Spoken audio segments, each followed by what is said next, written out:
morning! Good morning! Ito ngayon, magluluto na tayo ng ulam. Magtuturta ako ng talong. Ito, talong. Ayan. Yun. Yan na.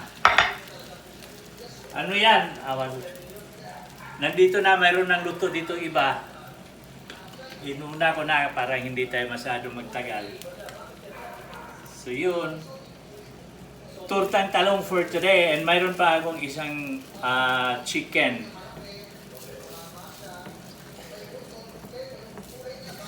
Kayo ba, nagluluto na ng ulam?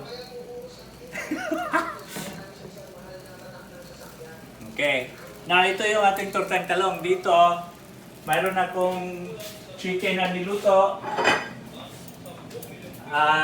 Luto na siguro to. Dito ko niluto sa deep fry para wala mantika.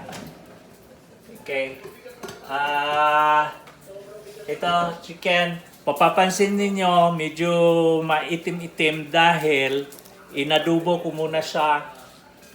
Inadubo ko siya bago ko siya pinirito. Kaya, ang tawag dito, chicken adobo prito. Yun, ang ulam namin ngayon, mga kalods. Dito. Yan. Yan, ang ulam namin. Tapos, maya-maya konti, kakain na kami pagdating ng misis. Take care, mga lods!